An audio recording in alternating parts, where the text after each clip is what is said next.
The Lumari people are losing their war. For 6 long months, they have fought against the relentless Kamori, a towering, heavily armored species bred for conquest. The Lumari are brilliant engineers, but their precise tactics cannot match the Kamori's overwhelming numbers. Cities float in ruin, skies burn with enemy ships, and surrender seems the only option. Advisor Lutter, unwilling to watch his civilization vanish, makes a desperate gamble, hiring the most expensive mercenary in the galaxy. Not an army. Not a fleet. Just one human. Legends say humans are born fighters from a harsh, unpredictable world, masters of survival and asymmetric warfare.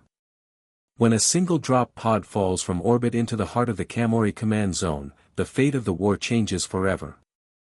Lutter stood at the edge of the observation platform, staring at the horizon where the smoke never cleared. Another Lumari defense line had collapsed.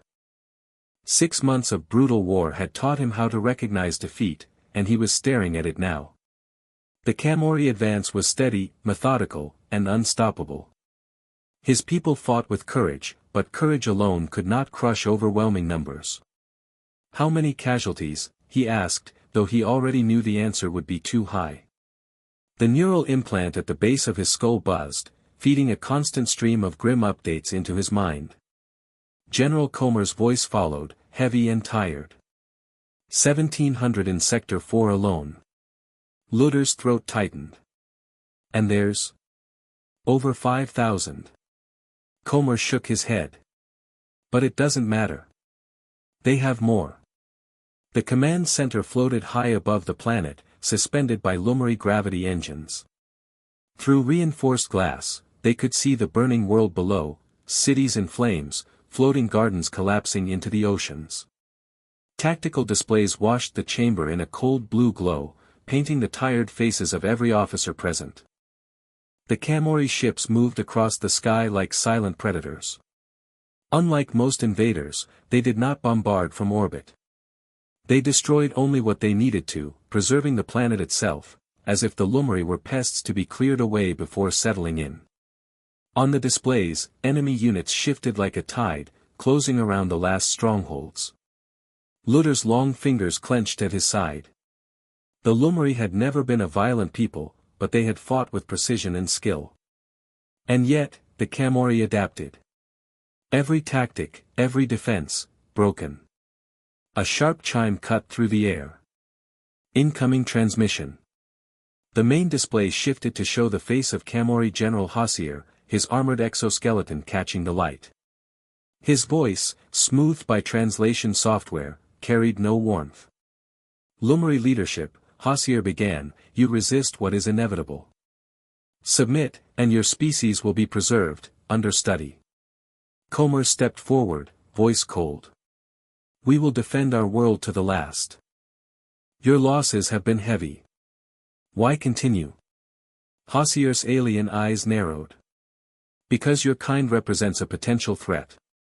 You broke sacred protocol. You mocked our beliefs. We cannot allow you to exist. It was a lie, or at least a warped version of the truth. The first meeting between Lumari and Kamori had been tense but not hostile, until the Kamori opened fire without warning. Lutter had never understood why, and Hossier wasn't going to explain. You have 6 hours, Hossier finished. Surrender or be destroyed. The transmission cut, leaving a cold silence in its place. Around them, some officers looked ready to give in. The math was clear, total defeat was a matter of time. Comer's shoulders slumped. Perhaps survival as specimens is better than extinction. No, Lutter's voice was sharp. There is one option we haven't tried. He brought up a profile on the central display. A name. A face. And a price that made several officers gasp. A mercenary? Comer's tone was half disbelief, half irritation. We can barely feed our soldiers. And you want to hire one person? Not just any person, Lutter replied, zooming in on the image. A human. The room murmured. Humans were rare this far from their home systems, but their reputation was infamous, warriors from a high-gravity, hostile world. Stories told of their unnatural endurance, their unpredictable tactics, and their willingness to fight even when outnumbered 100 to 1. Most Lumri believed such tales were exaggerated. Lutter knew better. This one, Lutter continued, is the most expensive mercenary alive. Their body is enhanced for combat, their armor is custom-built, and their specialty is asymmetric warfare. If even half the stories are true, they can do what we cannot. Comer hesitated, glancing at the battle stats still streaming past. And if the stories aren't true? Then we die, Lutter said simply. But if we do nothing, we die anyway. No one spoke for several long seconds. Then Comer exhaled slowly. The cost is, everything we have left. What good is money if there's no one left to spend it? Lutter countered. Finally, Comer nodded. Do it. Lutter's fingers danced across his console, authorizing the largest single transfer of resources in Lumri history. Somewhere across the galaxy, a human mercenary received the contract, scanned the impossible odds, and accepted without negotiation. 3 days later, as the Camori began their final push, an alert appeared on Lutter's display. A small, controlled object had entered the upper atmosphere, too precise to be debris, too small to be a ship. What is it? Comer asked. Our last hope, Lutter replied. Every eye turned to the tactical display as a single drop pod burned a path through the clouds. Camori anti-air defenses lit the sky with energy fire, but the pod twisted and rolled in ways no Lumri craft could survive. That's impossible, Comer whispered. Humans, Lutter said, his voice almost reverent. The pod's trajectory didn't just aim for the battlefield, it aimed for the Camori Central Command Post, right in the heart of the occupied capital. A final storm gust pushed through the ruined city as the pod slammed into the plaza with a bone-shaking impact. The shockwave rippled through enemy lines. Smoke billowed from the crater. And then, the pod's door opened. The figure that emerged was tall, armored in shifting camouflage that blended with the surroundings. The helmet turned once, taking in the chaos. A sidearm came up, 2 Camori officers fell instantly. In the command center above, Lutter's bioluminescent neck veins glowed bright for the first time in months. 3 high-ranking officers, in 30 seconds, he murmured. The Camori reacted quickly, flooding the plaza with troops. Hundreds, then thousands, closed in. They'll overwhelm him, Comer said grimly. But the human didn't retreat. He moved. Fast. Precise. Deadly. One moment, firing in controlled bursts. The next, blades sliding from forearm sheaths, cutting through Camori armor at its weakest points. Every strike was deliberate. Every dodge brought him into a better position. Lutter felt something strange stirring in his chest, something he hadn't allowed himself since the first days of the war. Hope. The Camori swarmed into the plaza, their exoskeletons catching flashes of firelight. Heavy weapon teams set up behind fallen debris, their cannons tracking the human. The mercenary didn't hesitate. With inhuman speed, he drew a small device from his belt and tossed it into the nearest heavy weapons nest. A sharp, controlled blast erupted, not enough to level the plaza, but enough to send the Camori gunners sprawling. On the command platform, Lutter watched every movement through high-resolution feeds. He knows their weaknesses, he muttered. He's hitting the joints and the exposed sensory nodes. Comer's eyes narrowed. That's classified military knowledge. How, preparation, Lutter interrupted. This is why we paid for him. He studied them before he even landed. In the plaza, the Camori tightened their circle. The mercenary's sidearm barked 3 quick bursts, each one precise and fatal. When his magazine clicked empty, the gun vanished into its holster in the same motion that brought his blades back into play. Camori soldiers lunged, swinging heavy melee weapons designed to crush armor. The humans slipped under each strike, moving like water, redirecting their momentum into each other. A Camori twice his mass crashed into his comrade's chest plate, both of them hitting the ground in a tangle. Above, Comer leaned forward, tense. They'll bring in vehicles next.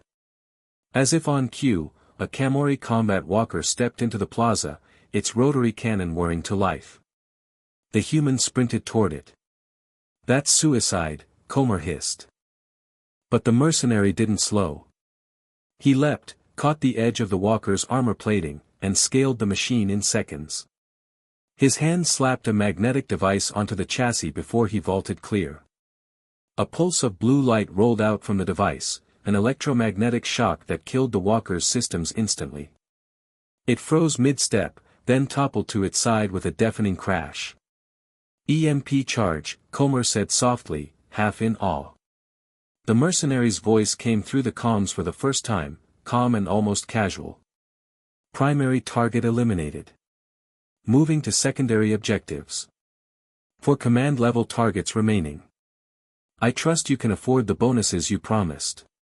His voice carried an odd tone, not robotic, but enhanced somehow, like it was designed to cut through battle noise. Lutter keyed his mic, acknowledged. Be advised, Camori reinforcements approaching from the west. Noted, came the reply.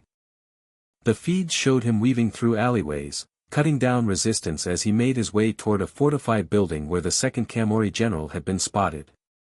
The enemy adjusted quickly now, snipers took positions, squads coordinated to trap him, and heavy teams blocked streets.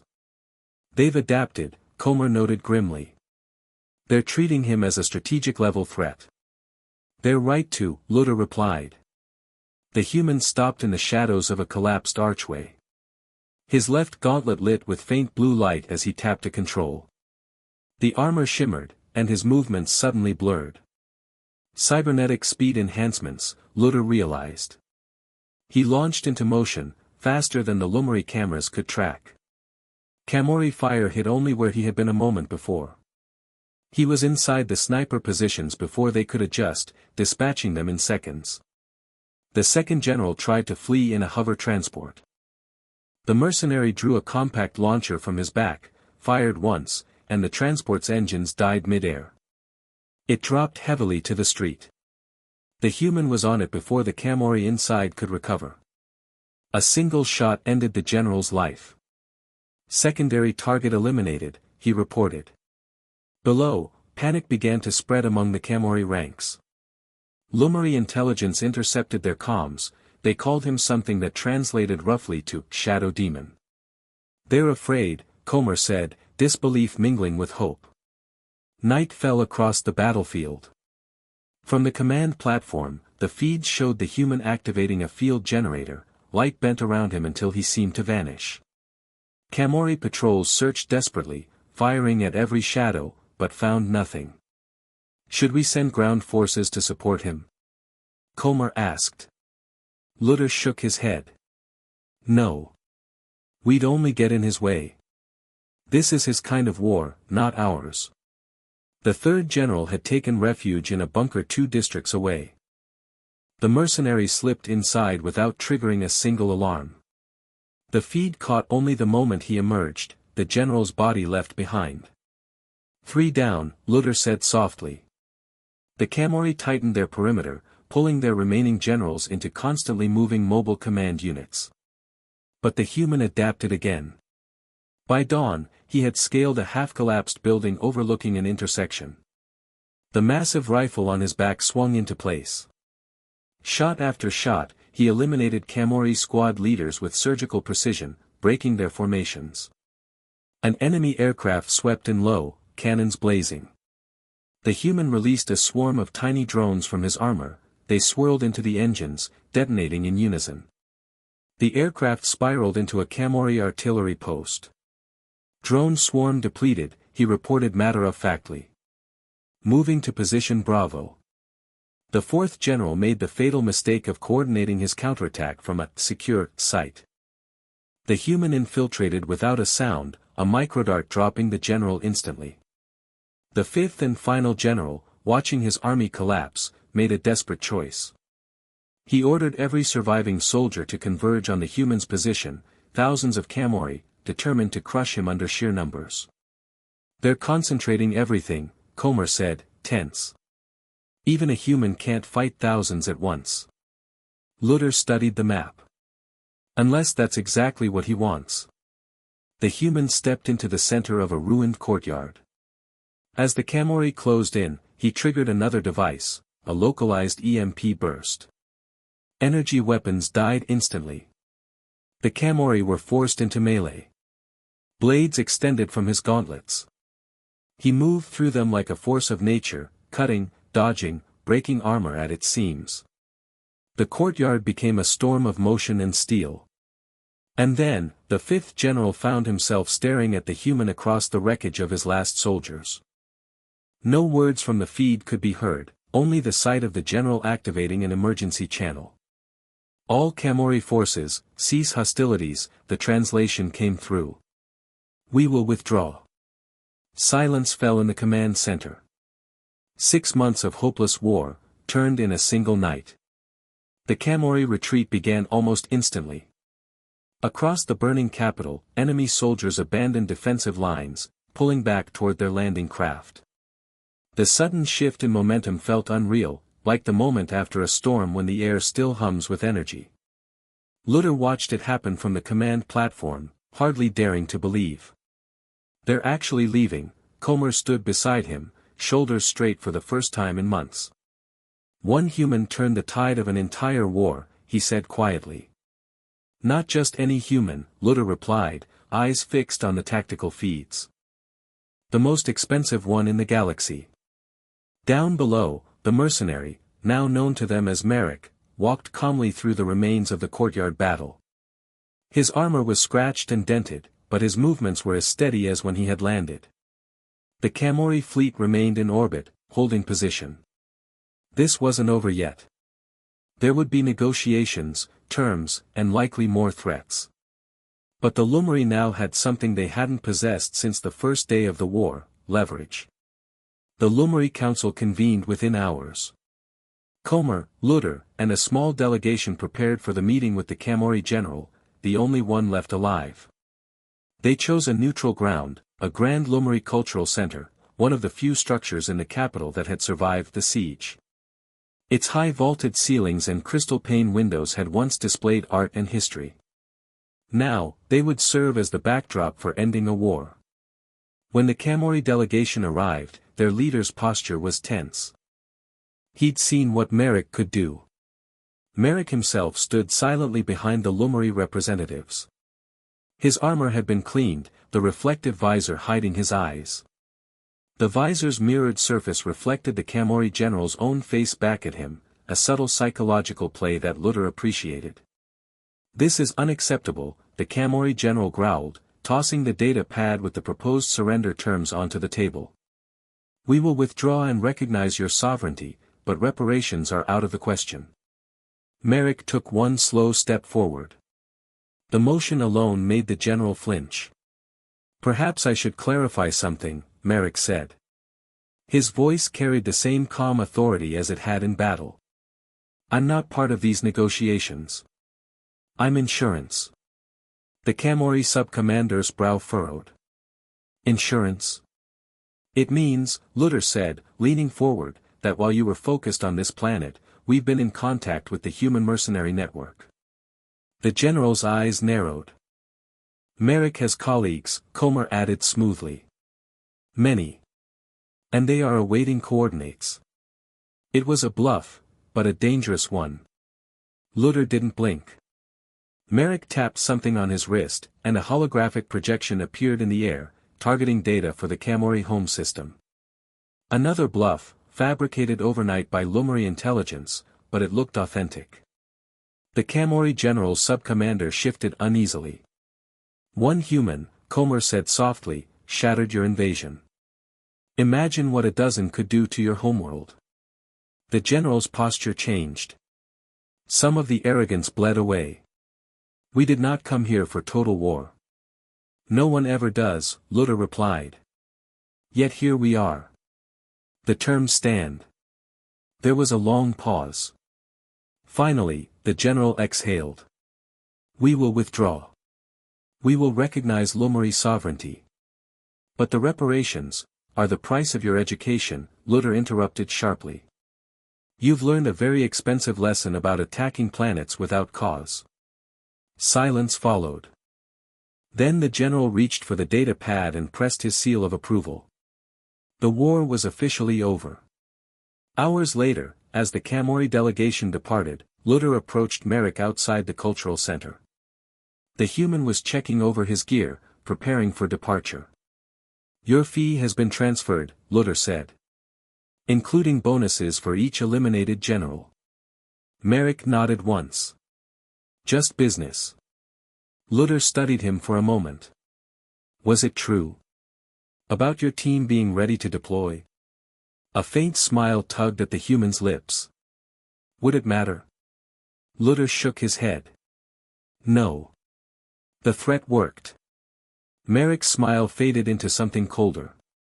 If it hadn't, I would have finished what I started. He turned away, walking toward his drop ship. The dark hull gleamed in the sunlight as the boarding ramp lowered. From the command platform, Lutter and Comer watched Merrick's vessel rise into the sky. Above them, the Kamori fleet began breaking orbit, heading for the jump points that would take them out of Lumari space. Do you think they'll honor the agreement? Comer asked. They will, Lutter said after a pause.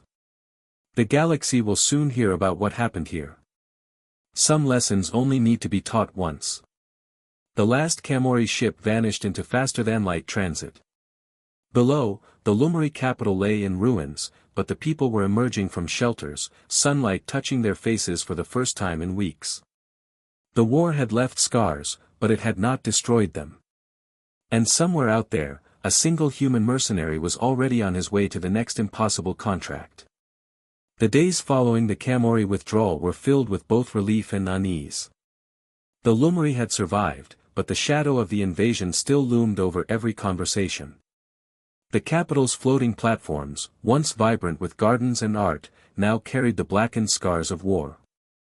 From the command platform, Lutter oversaw the slow restoration of systems, power grids coming back online, communication relays being repaired. Everywhere he looked, he saw the strain on his people. Their victory had been real, but it felt fragile, balanced on the razor edge of a single human's reputation.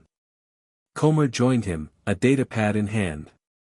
Rebuilding will take years. And there's no guarantee the Kamori won't try again. They won't, Lutter replied, though he spoke more for himself than for Comer. Not after what they saw. Comer's mouth tightened. You're betting everything on fear. Fear, Lutter said quietly, can be the strongest deterrent there is. Yet privately, Lutter knew the truth: if the Kamori found a way to counter someone like Merrick, their hesitation might vanish. And the Lumari would once again stand vulnerable. That thought was enough to keep him awake long into the nights. 3 days after the treaty was signed, a secure communication channel lit up on Lutter's console. No identifier, just a single phrase: payment received. Contract complete. It was from Merrick. The message was short, but it carried a strange weight. For a moment, Lutter found himself staring at the screen, remembering the way the human had moved, like a storm wrapped in armor. He keyed a response. If we need you again, the reply came almost instantly, if you can afford it. No farewell. No sentiment. The connection cut. Meanwhile, across the galaxy, stories about the Lumari miracle spread faster than any official report. On trading outposts, in the shadowed corners of mercenary bars, in encrypted military forums, whispers grew into myths. Some claimed the human had single-handedly wiped out 10,000 Kamori. Others said he destroyed their fleet in orbit with nothing but a handful of drones.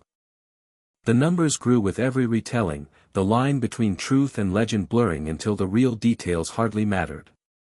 The Kamori, however, knew exactly what had happened, and they weren't sharing. The surviving general returned home in disgrace, his political enemies circling like predators. The lesson he had learned was burned deep into Kamori military doctrine: avoid human combatants at all costs. In the Lumari capital, repairs progressed slowly. The civilian population began reclaiming the streets, clearing debris, and rebuilding homes. Yet beneath the relief, there was an undercurrent of caution. Many feared that the Camori might not be the only enemy drawn to their world now that word of Merrick's involvement had spread. One evening, as the twin moons rose over the battered skyline, Lutter received an urgent summons to the council chamber. Inside, Comer and the other senior officers were gathered around a holographic display showing multiple incoming vessels. Camori? Lutter asked, tension spiking. No, Comer said grimly. Worse, in some ways. Freelancers. Bounty hunters. Mercenary crews. They've caught the scent of our war chest. It made sense. The fee they'd paid Merrick had been astronomical, and impossible to hide in the interstellar financial networks. For opportunists across the sector, it was a signal that the Lumari were willing to pay vast sums for protection. They think we're desperate, Comer continued. And they're right. We can't survive another full-scale war, not so soon. Lutter's mind raced. The arrival of more mercenaries could destabilize the fragile peace they'd just secured. Some might even provoke the Camori again, hoping to profit from renewed conflict. How long until they arrive? Hours, Comer said. The council argued for nearly an hour before agreeing on a course of action. They would meet the incoming ships under the guise of negotiation, but their real goal would be to drive them away without committing to any contracts. When the first ship docked, its crew stepped into the council hall with the casual arrogance of seasoned killers. Their leader, a tall, heavily cybernetically enhanced woman, smirked as she looked around the chamber. Word is you paid a human enough credits to buy a moon, she said. We're here to offer our services, for a fraction of the price. Lutter kept his expression neutral. We appreciate the offer. But the contract we needed is already complete. The woman's smirk widened. And when the Camori come back? Or someone worse? You'll wish you had more friends. We have all the friends we need, Lutter said calmly, gesturing subtly toward the large display behind him. It lit up with archived battle footage of Merrick, tearing through Camori lines, dismantling vehicles, standing over defeated generals. The mercenaries watched in silence as the clips played. That, Lutter said when the footage ended, is the standard we require. Can you meet it? The woman hesitated, her confidence faltering for just a moment. We can, try. Then you should know something, Lutter continued. Merrick left this planet alive. Many who try to match him do not. The woman studied him for a long moment, then gave a slow nod. Message received. Within a day, most of the opportunists had departed, leaving only a few smaller crews interested in legitimate trade. The Lumari had, at least for now, avoided being swarmed by every gun for hire in the quadrant. That night, Lutter stood on the observation deck, watching the last mercenary ship leave orbit. He thought about Merrick, somewhere out there, already moving on to the next impossible mission. And for the first time since the war began, Lutter wondered if their survival had come at a price he hadn't yet calculated. 2 months after the Camori retreat, the Lumari capital was slowly coming back to life. Energy grids pulsed again through the floating platforms. The great gardens, once scorched, showed the first signs of green. Children played in plazas that had been battlegrounds. But Lutter couldn't relax. He'd learned too much in the war to trust quiet skies. The Camori might be licking their wounds, but the galaxy was wide and filled with predators. One success, even one as dramatic as Merrick's, didn't guarantee lasting safety. The council sessions had shifted from survival to strategy. Comer now spoke less about defense lines and more about diplomacy, trade, and strengthening alliances. But every time the topic of security came up, there was one unspoken name in the room. Merrick. No one had heard from him since the war ended. His only farewell had been that brief, cutting message, if you can afford it. It lingered in Lutter's mind, both a warning and a promise. One late evening, Lutter sat in his private quarters, reviewing reconstruction updates, when his secure comm line activated without warning. A familiar, modulated voice came through. Advisor Lutter. Lutter straightened in his chair. Merrick. To what do I owe the, I'm not here for pleasantries, the human interrupted. I intercepted chatter you need to know about. The Camorri aren't done. They're regrouping. Lutter's pulse quickened. How soon? Not immediate. They've lost too much to come at you head on. But they're hunting for alternatives. Allies. Weapons.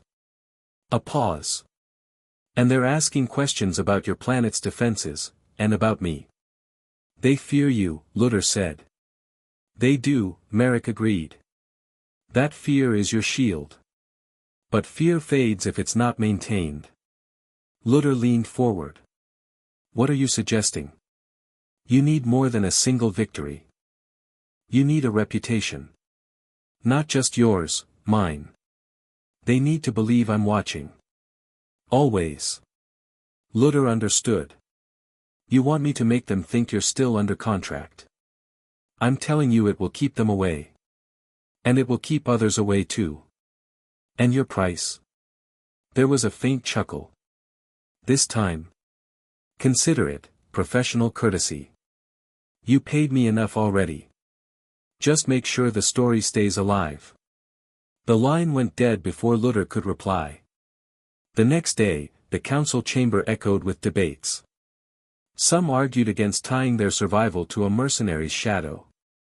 Others, remembering the Camorri retreat, saw the wisdom in it. In the end, the decision was unanimous: they would spread the legend. It began with whispers in the right channels: mercenary networks, military intelligence exchanges, black market traders. The story was sharpened, exaggerated, dressed in just enough truth to be believable. They said Merrick had left traps across the system, hidden kill zones waiting to spring on any invading fleet. They said he returned in secret to train Lumari special forces. They said he had been paid to guard the planet for a decade, and that any breach of Lumari space would trigger a galaxy-wide bounty. Within weeks, the myth had grown beyond their control. One night, as Lutter reviewed intercepted communications, he found a Camorri message flagged by intelligence. It was from a commander to his superior, engaging the Lumari risks triggering the demon's return. Recommend avoidance. It worked. Life slowly steadied. Trade resumed. Lumari ships ventured beyond their home system again, cautiously testing the new peace. Yet Merrick remained a ghost, no sightings, no confirmed contracts. Some doubted he was even alive. Others believed he was everywhere. Then, months later, a small package arrived for Lutter. No return address. Inside was a single data chip. When he inserted it into his console, a hollow image played. It showed Merrick, helmet off, standing in some unknown desert under a sky with two suns. His face was calm, but his eyes held that same steel Lutter had seen in the war room. You'll hear things, Merrick said. Stories about where I've been. Some will be true.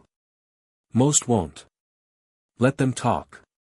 Every rumor keeps you safe. He paused, then added, if the Camorri ever come back, you'll know how to reach me. The message ended. Lutter sat in silence for a long time. Then he locked the file behind multiple encryption layers. This wasn't for the council. This was for him alone. Years later, the war with the Camorri was remembered differently by different people. For the Lumari, it was a miracle of survival. For the Camorri, it was a humiliation they never spoke of openly. For those in the darker corners of the galaxy, it was a cautionary tale: choose your enemies carefully, especially if they have the credits to call in a human. Lutter would sometimes walk through the rebuilt capital, past the plaza where the drop pod had first slammed into the earth. It had been restored into a public square, but in its center stood a tall, abstract sculpture, twisting metal shapes that caught the sunlight in strange, shifting ways. The people called it the Guardian. No plaque named Merrick, but everyone knew. One evening, as the sun dipped low, Lutter stood before it with Comer at his side. Do you think he'll ever come back? Comer asked. Lutter didn't take his eyes off the sculpture. If we need him. And if we don't? Then he'll be somewhere else, doing the impossible for someone else. That's what he does. Comer chuckled softly. Hard to believe one man could change everything. Lutter allowed himself a faint smile. Some wars are won by armies. Others, by a single drop pod. Above them, the skies were clear. For now. But far away, somewhere in the uncharted dark, a human mercenary heard about a brewing conflict, and smiled. Because in a galaxy filled with fear, there was always work for someone who could turn the tide of a war alone.